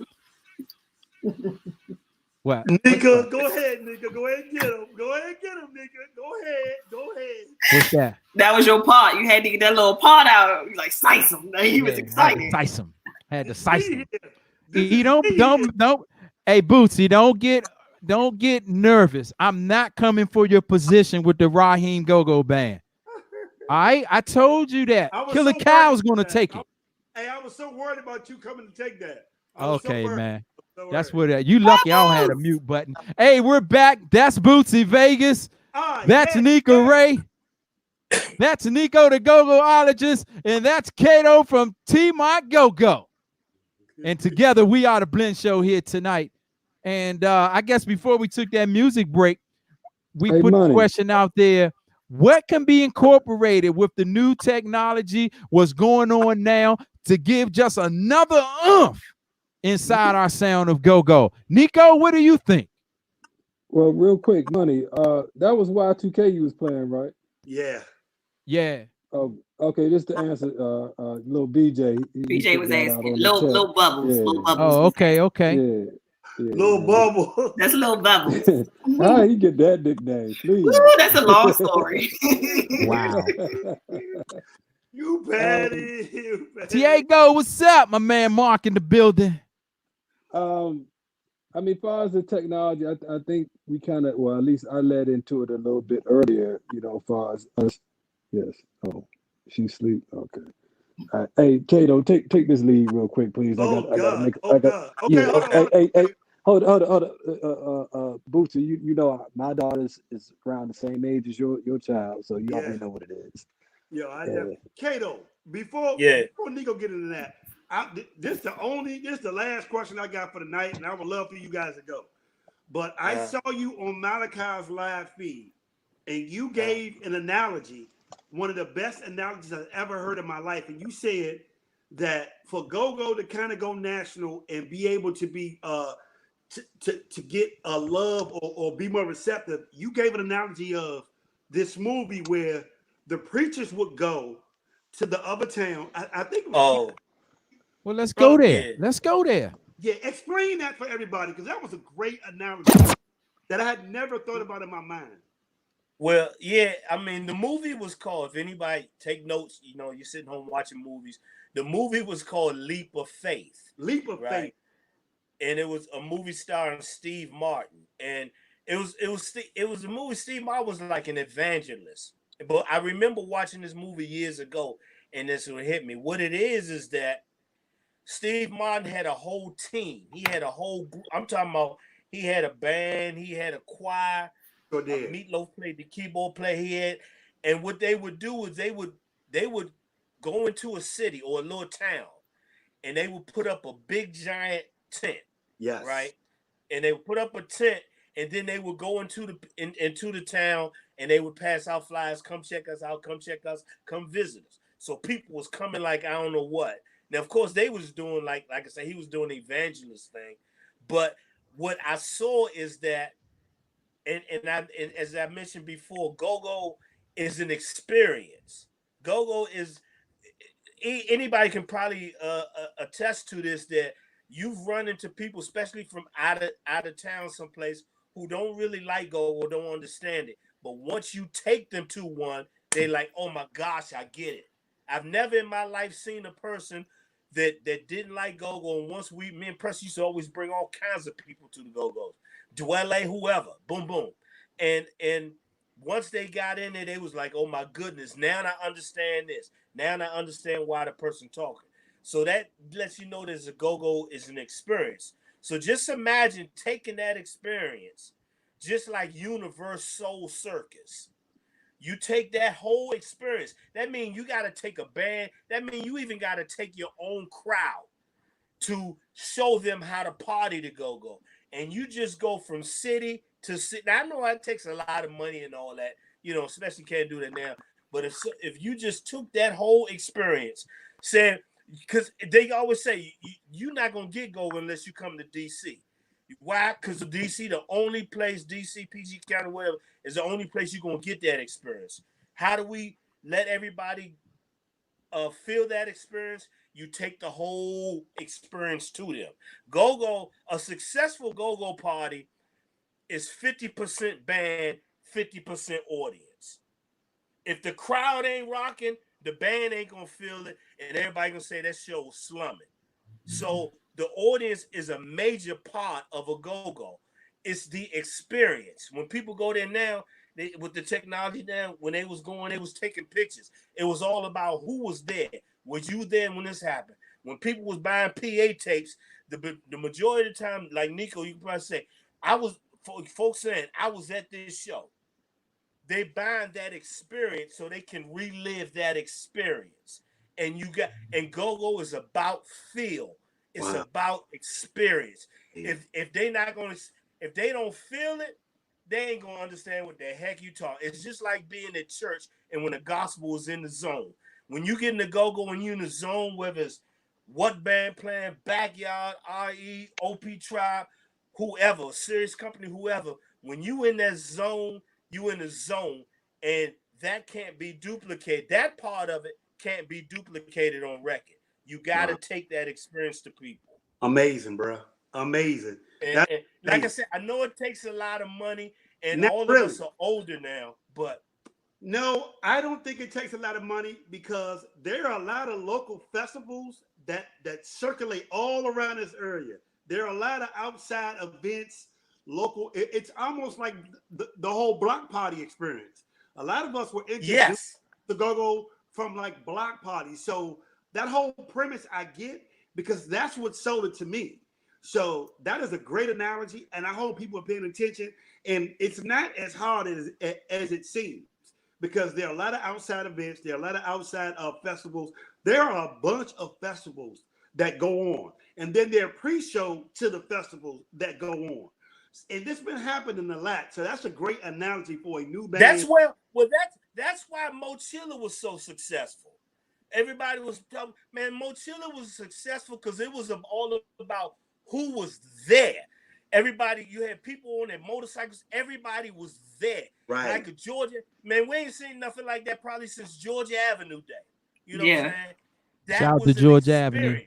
So people like, when we gonna get another Mochilla? They ask me, yada yada. When we gonna get another Mochilla? In other words, when we gonna get that experience again? Right. Right. And I don't think everybody put those two and two together. I really don't think that because there were a lot of people who were on 14th and U, Caucasian of all nationalities, that had probably never experienced anything like that or go-go in general. And that is in their life. I connected with it. And they loved it. And they loved it. And they loved it. I think a lot of people's experience started off similar to that. Like me personally, that's how I got exposed to go-go, seeing Junk out Bury Farms. And I had to be like 5 or 6 years old. I didn't know what was going on. I just saw the energy and that experience that people were having. I was like, okay, I want to dance. I want to party. I like this too. Like I can do it. So I think like most people that love go-go or passionate about go-go or even have an inkling of what go-go is comes from that. You know what I mean? Because having that experience, it will suck you in. It's like YouTube late night. You just keep the videos, just keep going. Like you will get sucked in. And that experience, I can say that it will never be the same exact experience every time you go. Right. And always different. Correct. Always. Right. And the other thing is, after you get the experience, you will listen to the music differly when you hear it. Exactly. You'll listen to it differently. You'll have a different perspective. Like, okay, no, I seen this. You can almost visualize what the tape is really playing out. So yeah, that's amazing. Exactly. So yeah. D Money, go ahead, Exactly. D Money. No, you got it. Nico, chime in, man. Just jump in there. What you think about they were talking about different experiences and analogies on how you could present it to someone else. Kato brought up like a preaching revival type situation. Yeah. Leap of faith. Google that movie. Google that movie. No. Watch that movie. I think I might watch it again tonight. I've seen them. I definitely seen the movie. I remember exactly what Kato was talking about. I actually What's up, Montana? That analogy that Kato used about the church and living the experience with go-go. I use that all the time when I've been interviewed in the past. I've always said that that there's only two types of music that you can that has that interaction with the audience, and that's gospel and go-go, and that's it. That's the list. And if you don't, if you're not, and those are two types of soulful type of music, to where like you have to actually feel and experience. Yeah, yes. Buy into what it is. Buy into what it is. That's right. So, open, but the only to what you're about to receive. But the only issue with and this is not to poo-poo it, but I think the reason why go-go hasn't really stepped out on that limb to make that type of tour because from what I've talked to some people, some old heads in this game, older than Kato and I, and they've tried to take GoGo on a tour like that in the past. And the problem is the bands are so scared to miss the little bit of daily or weekly money that they get Right. in this music. And a Right. lot of people don't understand, like, you know, a lot of artists, they don't see that type of money on the road. You know, when you go on tour, unless you're a headliner, you know, you don't really see that type. It's a sacrifice to go on the road like that. And so the bands here, the mentality is, well, let me make my $50 to $100, and if you're Right. lucky, maybe you're getting $200 Right. or $200 a Last show. thing, And I just want to jump in on this one. right, And this is one last analogy. thing, One I analogy. wasn't finished. Oh, Nico, you know how he is. Come on. He ain't learned yet. He ain't learned. I see, because I didn't even get a chance to answer the question. Bootsy. Mhm. Go ahead, Thank you, Nico. sir. Yeah, We're gonna mute him. We're gonna mute him. so to y'all point that y'all had brought up earlier before we had came on, y'all brought up the point about far as go and far as the inception, as far as bands being scared to lose door money. And I had talked about that some years ago as well. When I first talked about doing pay-per-view shows 10 years ago, the first major band we were supposed to did was Backyard, and it was supposed to be G's birthday party at the Tunnel. And so I had to meet with Coop and Gang. We had met at Marigold's, and we talked about it. Everything was set up, ready to go. We was going to do that live stream from there. And I explained to them, I said, well, look, y'all ain't got to worry. This is G's birthday party. You're going to sell out. And this is for people that are not here, namely, and D Money know, military people around the world would love to put up $20 to watch a go-go. When you sitting at home, I mean, you sitting in your barracks and you missing go-go the way we was missing it when we was gone in the service. It's like that was something. And Kato, you did that too, right? Yeah, same thing. Same. I was in the service too. Same. I was in Germany. So imagine being in Germany. I was fiending for folks, man. Send me some go-go. You breaking up. Yeah. I didn't hear him. Did he break up, y'all? Or was that my phone? No. We heard him. That's you. That's you. That's your phone. Okay. That's your cricket. All right, you know, stay out the mall. Stay out the mall. So you know, I explained all that to them, and but at the end of the day, when it came to the 11th hour, they was worried about losing money at the door, and I was like, man, why would y'all be worried about the door? Because like Kato said, and I've been saying it forever, you know, go-go is the experience. You should never worry about the door. People want to come to the go-go because they want to be there. So, but go-go is so stuck in their mindset. Their mindset is like, man, I gotta make that money from the door. I gotta make that money from the door. And where we can always it's always going to be a generation of people that want to sit at home. And this is the analogy I used back then, 10 years ago. I said, look, it's going to be people that want to sit at home and don't want to come out to the go-go. They want to sit at home, eat their popcorn, chill in their underwear, and don't have to worry about having to get dressed or get a haircut. And let me just swipe my credit card and watch the go-go from home. And you still getting money. And then you work it out to where the promoters get a piece of their change too, you know. But I mean, it's money that you was not getting before, you know. But now, Okay, I think we lost Nico. I'm gonna need him to work on that cricket. But Shout out to Zoe. But I think also where he was going with that, I think we have to, at the end of the day, I don't know if it necessarily has to be a united front when it comes to it, because I feel like everybody can eat from this. You know what I mean? Right. And as of right now, it's a lot. I think somebody mentioned it earlier in the chat. It's very instant gratification-ish things going on. Like he said with the door money, I got to make sure I meet the door money. I need this money. I need this money. But you need that for right now. And now we're in this pandemic. So it's like, what do you do now? Because you're not getting that door money. So how do you prepare for when we are able to go back? Like, what are you doing now to make money? How are you presenting your band? How are you getting your, getting your business in order for your bands? Like, do you have your logo? Do you have a website? Do you have a tax ID? Like, we got to stop doing all the under table things and start to actually be able to evolve business wise. Like, we got to get smart when it comes to business. Right, that's true. Oh yeah, that's a whole nother story. Yeah. I'm back now, I guess. Yes, you're back, Nico. I told you fix the cricket, man. Going in and out.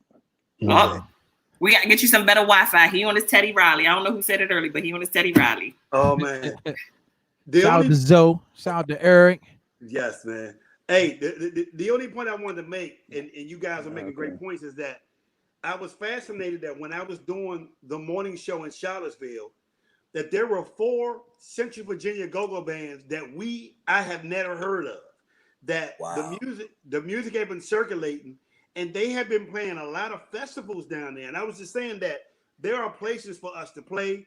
There are ways to link up. I don't know if you guys know this. There's a band in Columbus, Ohio called the Deal Breakers that are a go-go band. Go to their page. And there's a go-go band. Really?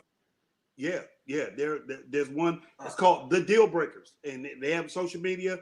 They just posted a video of them playing go-go in Columbus, Ohio. And there's one in Alabama. And there's 2 in North Carolina. So my whole point is they play a lot of festivals as well. So there's ways that we can link all these festivals, come present this art as it's supposed to be seen in general. I'm just saying. So go ahead. Shout out to Marlon. I agree with you, Bootsy. I'm just saying that just the mindset has always been in go-go. Let's take Rare Essence, for example. Mm-hmm. All right. And I will tell you this, talking to EU when I was in Japan with them, and a big thing for EU is when they came back, and Trouble Funk experienced this as well. When they came back, they lost a great deal of their audience because, when they was gone, Essence held the city down, and Essence was making all that money. Matter of fact, that was doing the same time when Fat Rodney and Stinky Dink was doing their thing. Right. And so it was, when they came back, it was hard for them to get, EU had lost their crowd, completely lost their crowd. So I just think it's just a fear of the bands leaving DC. Yes. I think you're right about that when you're the big band on top. Every band ain't the big band on top. It doesn't need to be a big man on top to get this mission accomplished. You know what I'm saying? Oh, and matter of fact, everybody's not going to be on the same page. You're just going to have a group of folks who are on the same page, and that's all you need. It don't matter as long as they're a go-go band from here. If you over in Tennessee somewhere, they don't know that you were the top band or the bottom band in DC. They just know that you're giving them that go-go. You see? No, you're right, Kato. You absolutely right. But you got to remember, you're not trying to convince me. You talking about musicians who have been musicians that's been in this for years, and so you got to. Their mindset has to change. Right. And that's what it's all about. They have the mindset right now. Is like, Go-Go's been doing it the same way for 40, 45 years. Even you remember, even Chuck Brown, when he left town for a minute, when he was on his tour, he came back. Every band that seemed to have left when they came back, it's like it took them a while to get their crowd back. So and some didn't get their crowd back. Some never. Exactly. Some never got so it's a mentality that the bands, and I remember Malachi talking about this a lot. As far as dealing with mumble sauce, it's like you can't worry about that. When we go out on tour, it's about sacrifice. Mm-hmm. And all these bands and band members particularly, because when you're dealing with bands, you got 11 members, 10 to 11 members. Everybody's got to be on the same page when you're doing this type of thing. But another thing too, I think this goes back to the youth thing.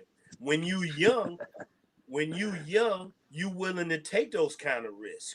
When you're older, that's true. Yeah, that's right. Yeah, it is.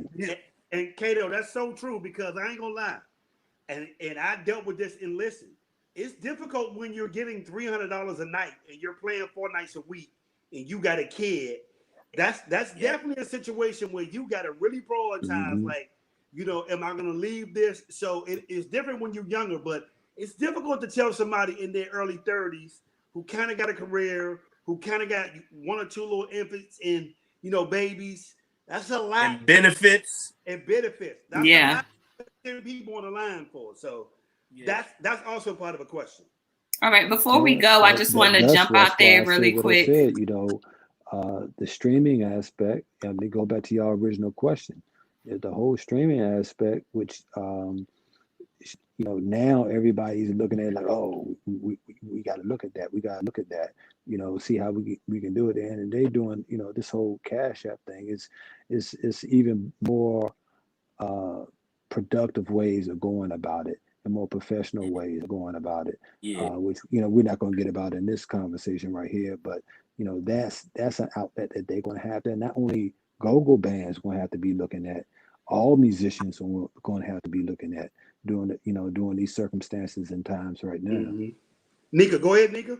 I would just wanted to take it to the chat really quick before we go, because we are coming up on the 10 o'clock hour. I want to shout out to Marlon. Marlon wanted to know, in regards to a tour, how many cities do you guys think would be a good start?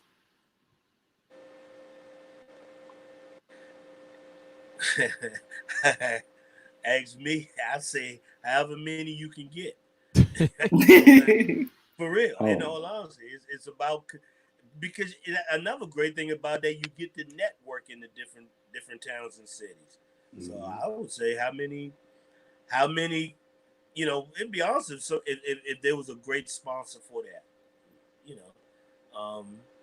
but never limit yourself. How long you want to do it, and when being on the road ain't the greatest damn thing, especially if you guys sleep on the bus or some little crummy motel or whatever. But speak for yourself. You must have traveled with OP Tribe or something. Hey, loved it, but hey, Nico, go ahead. I'm sorry, Nico. I didn't hear the question. The question was how many. Somebody said how many cities would be a good place to start for a tour? Like if somebody was just going to do a tour, a band, what would be a good number of shows and cities that you think you should start off on? I don't think it should be a number per se. I think it should be strategic for us where you're going, mm-hmm. and the markets that you're trying to hit. With radio not being as prevalent as it was back in the day, you can't use that as a barometer like we could when we was coming up. So now it's about internet markets, and really, and if like what we're doing right here, internet radio, about networking through that outlet, right, and seeing what's being played over there and who's getting a response over there. Like you got all these metrics that you can use to find out who's listening to what and where. Like what we do on our Facebook channel and on the back, Kato can tell you, on the back side, he knows who's tuned into his station and from where he's getting responses from. So you use those type of metrics to your advantage, and then you reach out to those areas there and see if they'd be interested, instead of trying to put a number on it. Actually do your homework and find out. Another avenue that rest in peace to this brother that and to your former partner, Kato, me and Preston talked about years ago when I brought to him What Band. We did the first What Band recording. We did it. Me and Funky Ned did the production of it in Central Studios on Route 450. And at that time, we was talking about taking What Band on a Black College tour, and to all the HBCUs. And I don't think that network has been worked, because there's a lot of DC, it's a lot of DC residents, they're in these black colleges, and it's reaching out to them. This is me and Preston talked about this a lot back in the day, and they say, well, reach out to, and they got their little groups, the DC groups in those colleges. And you reach out to them and say, hey, look, what do y'all think about us bringing go-go bands up there? you know. And even though it's a lot of money, well, money is short right now all the way around. But definitely with the black colleges. But you know, at that time we talked about, you know, find the budget, you know, to bring the bands to the city. You know, Shout out I to don't think that's TV. been a story. Shout out Shout. to TV who did it. I about to say I would be disrespectful if I didn't shout out Mr. Carter and Right. 3P Oh, yeah. Productions, because he did that Oh, Black yeah. College tour, He did and do that. we And went yeah. from up north all the way down the East Coast, and then slipped Yeah. over the Mississippi River one time, and it kind of boosted our popularity. Hey, look, we coming up on the clock right now. D Money, real quick to your point right there. Who's followed up behind that? Well, That's you making my point for Right. me. yeah. Hey, look, so we want to definitely thank both of you guys for Can coming I and ask one taking the time controversial out, question? and we Can I want ask you to a be. controversial question? It is 3 minutes to the top of the hour. These young men need to go to bed because they have a busy day tomorrow. You had I've 2 been there hours. now. Hit Let the me button, ask Mika. one. Hit the Let me button, ask Mika. one.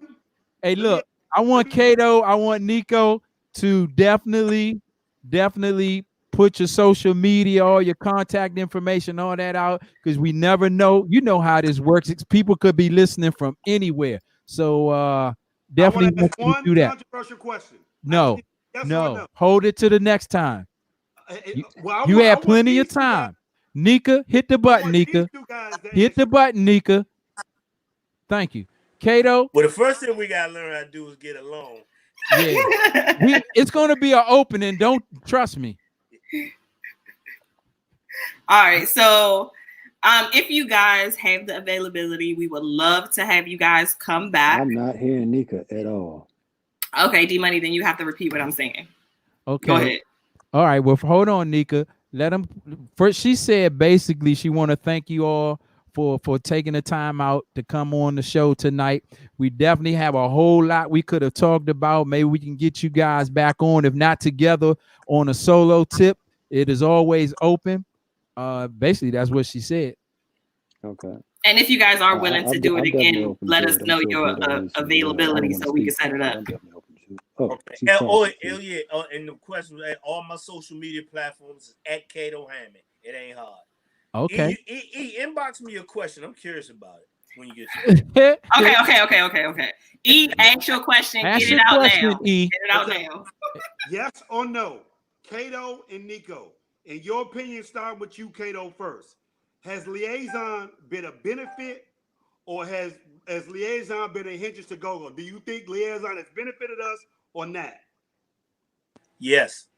I think yes. Okay. Nico. That's circumstantial. Hmm. And I say that because you got to, you know, I've been up there with Liaison, and I've sat in those meeting rooms, and it's benefited some bands, and some bands it hasn't. It benefited bands that knew the business and understood the business. You know, in my opinion, but I don't know everybody's story. Okay. Well, So, and I'm speaking for, you know, bands that have talked to me, so you know that's their opinion. right. You know, so Right. you know, but Okay. for So, in my eyes right there, I thought Max Kidd was the best thing that ever happened to GoGo, and they hated him. So well, do you think it was a conflict of interest when they managed Chuck Brown? no. Okay. What you Kato, mean when they managed Brown? when they became when they were everybody's record label, but they were Chuck Brown's record label and management at the same time. Well, no, Tom didn't become Chuck's manager till after he they left broke up. Liaison. Right. Tom left Liaison and became Chuck's manager. Okay. But while he was with Liaison, he wasn't Chuck's manager.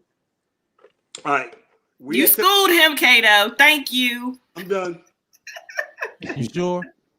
Yeah, I'm done. All right. Hey, Nico, thanks put for your the invite. I loved it. for Of sure. course. Nico, put your social media out there. Hey, everything GoGoRadio Live. Of course, you know I got my indie station, WinDC Radio. Everything on the WinDC Radio, WINDC Radio.